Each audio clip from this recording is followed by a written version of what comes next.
To wake up and to begin an uprising. Now is a time for judgment. This is a time for judgment. Welcome to today's show. They say it's the season of giving, so I wanted to put this video up from the website here on YouTube so people could at least hear some of this stuff, see if they're interested in joining the website and learning more about this stuff. I wouldn't be surprised if it gets a strike. I'm not going to put a lot of images or anything in it, so you could just listen. But, that way, maybe the algorithm won't get triggered.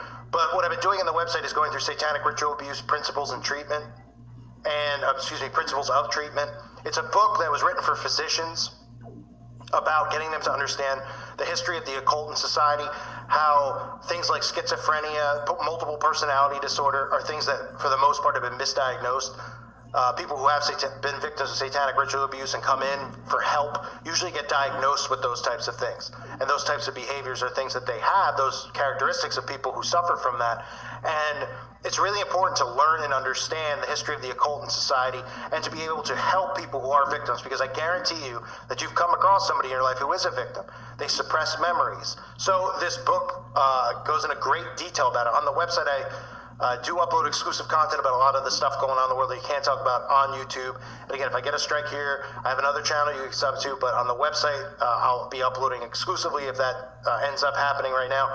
But this is satanic ritual abuse. This is one of the sub-chapters on the occult, and it helps doctors learn about the history of the occult. In previous parts of this chapter I've put up on the website talking about secret societies like the Illuminati, which everybody knows the term Illuminati, but they really did exist, about Aleister Crowley and the OTO, their involvement in Nazi Germany and working for MI6, Central Intelligence Agencies. So Satanism runs rampant throughout history. Everything you could think of in our history has a connection to Satanism. It does, and people think it's just this crazy thing because all they do is believe this box that they hear, and this education they get at a young age gets beaten to their head. They don't want to believe any of this stuff is true, and they've been taught, to mock God, that the Bible's fiction, a fairy tale. They've been taught evolution and all these lies, so they're completely lost. But I'm trying to help people understand that this is rampant. So if you're interested in stuff on this channel, this is something that'll definitely interest you, I'm pretty sure. So here is a video from the website I'm going to put up here so you can have a little example, and also because I want you to hear some of this stuff and learn some of this stuff. It might come across a little boring to some people out there compared to some of the other content that I do, but this is really the purpose of my channel, and why I started doing this was to help people who are victims of satanic ritual abuse and to expose Satanism in general and the occult, because they make me sick, violently sick. So here it is. And again, if you want more content like this, please click on the link below, atimeforjudgment.com, and join the website, become a member. It's well worth it. Here's the clip. We've already obviously gone through the Illuminati, the Thule Society, the Assassins, the Castrators of Russia. Those are some that we had mentioned earlier. Let's get into the OTO.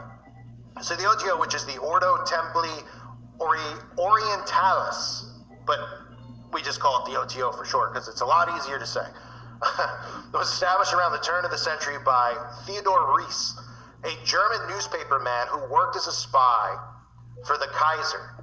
Ries was a student at Tantric Yoga, a form of sexual magic whose origins stretch back into antiquity. And again, I've talked about, and if you haven't seen the documentary, as of this, when you're hearing this, there will be a documentary up on YouTube about yoga, but I've talked about over the years, of course, that a lot of the core of yoga goes into the occult worship. So Tantric Yoga, a form of sexual magic whose origins stretch back into antiquity.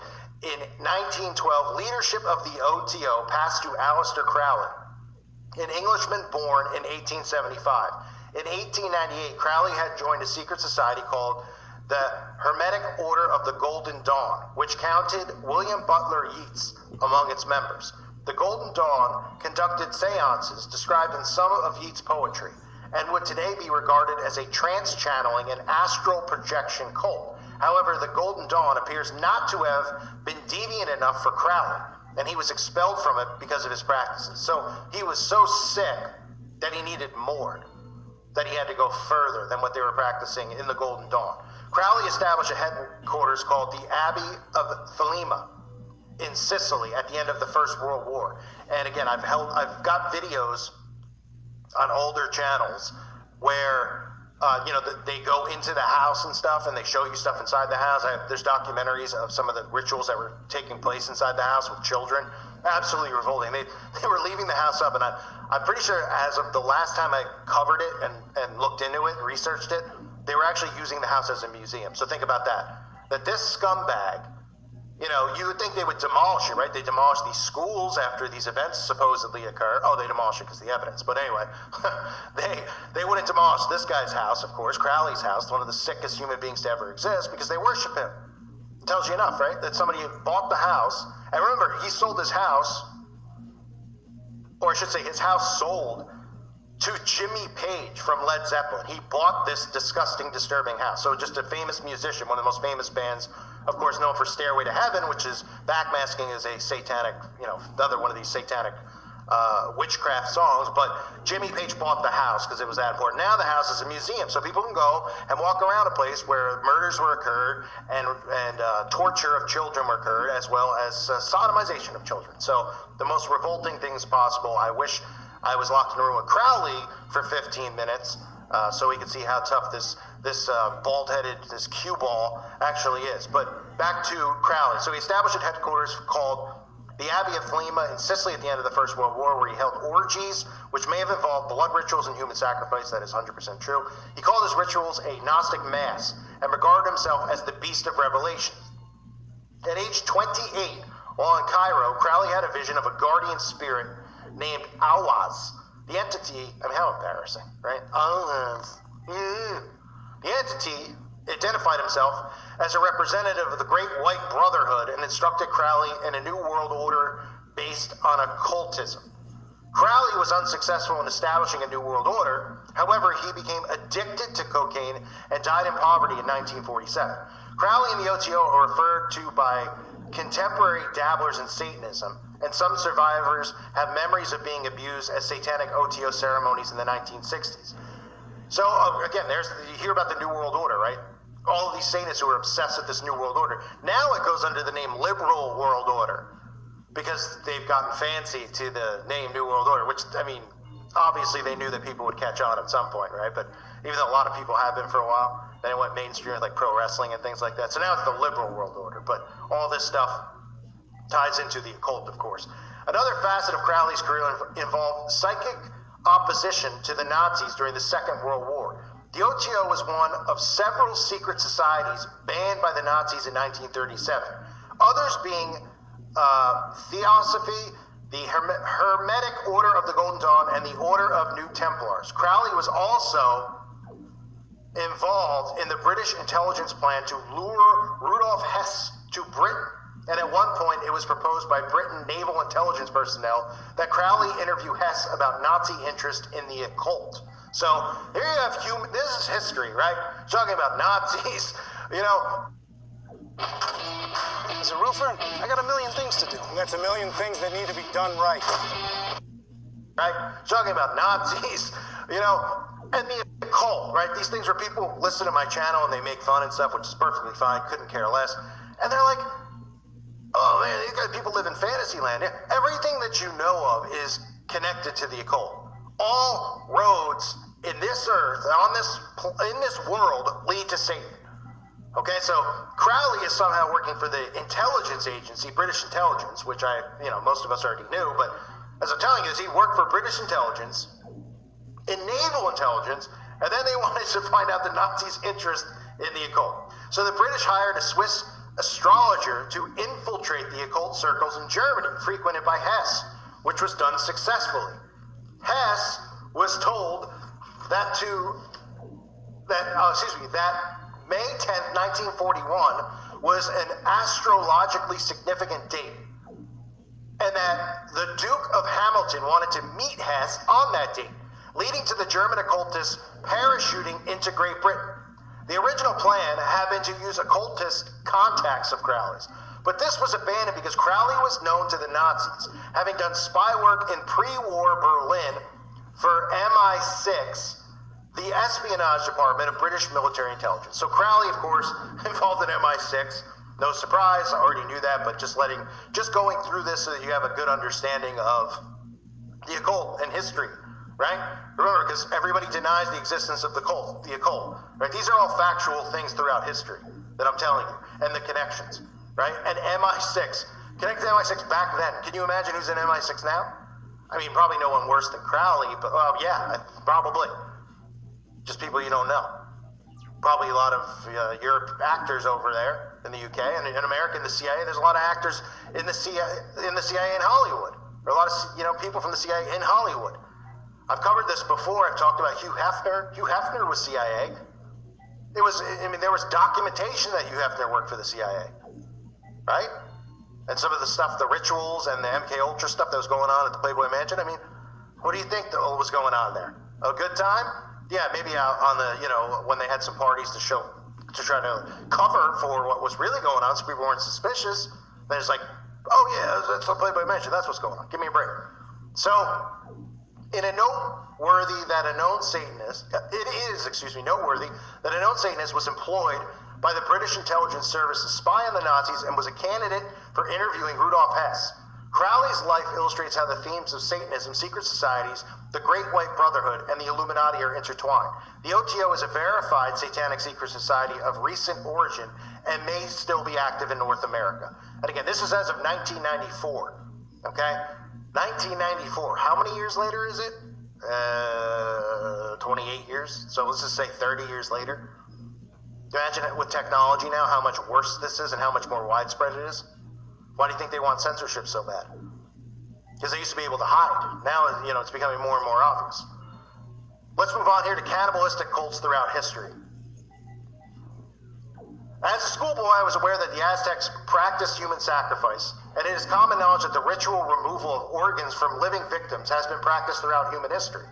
In his book, Cannibalism, Human Aggression and Cultural Form, written in 1974, Eli Sagan describes the documented existence of cannibalism on all continents and among all racial groups. Writing from a psychoanalytical perspective, Sagan argues persuasively that cannibalism is characteristic of a primitive phase of cultural development, and the isolated acts of cannibalism in advanced societies are rare, but have occurred during periods of starvation or episodes of psychological regression. Psychological regression? America! We fit the bill for that. Are you getting ready for cannibalism to run rampant in America? I mean, it already is. Let's be real. But Sagan's viewpoint on the epidemiology of cannibalism and human sacrifice in modern societies is the same as Richard Knowles. Knowles argues in his book Vampires, Werewolves, and Demons, 20th Century Reports in the Psychiatric Literature, written in 1992, that the drinking of human blood and demon possession are rare, but still seen occasionally in modern societies. Nonetheless, these two authors are in agreement that human sacrifice, blood drinking, and deviant cults of the type described by satanic ritual abuse survivors are virtually non-existent in modern societies. The memories of satanic ritual abuse survivors, if they are even partially real, pose a major challenge to our usual beliefs about human history and the cultural evolution of our race. I have met dozens of people who claim to have participated in ritual cannibalism, drinking of human blood, and human and animal sacrifice, and who believe themselves to be demon-possessed. Now, remember, in hearing all that stuff as I pause for a second, this channel, all I do is cover what? I show you this stuff. How many celebrities have come forward? Blood drinking, right? Didn't I just cover some Machine Gun Kelly and Megan Fox? Is that what her name is? Megan Kelly? Megan Fox? Something like that, right? Drinking blood. How many people over the years? Lady Gaga, Madonna, taking baths in blood, Eminem, right? Those types of things. To actual cannibalism being normalized, all these stories about, scientific studies show cannibalism is going to be really healthy for people. It's right in front of our faces. Human and animal sacrifice. They teach you to dissect frogs in school. I mean, how much closer to an actual sacrifice you want to get? I mean, what does that have to do with life, right? I've always said that. I mean, isn't that the thing with Dahmer, right? Dahmer with the frog at school, which is probably a CIA story anyway. But I've always said it growing up. I remember when they came in to do the dissecting. I told the teacher, it was my first class of the day. It was like 7:30 in the morning. She came in with the frogs, and I said, there's zero chance. She's like, you're going to get a 0. I said, wonderful. Multiply it by 10. I couldn't care less. So I got sent out of the classroom. And then of course I got berated by the teacher.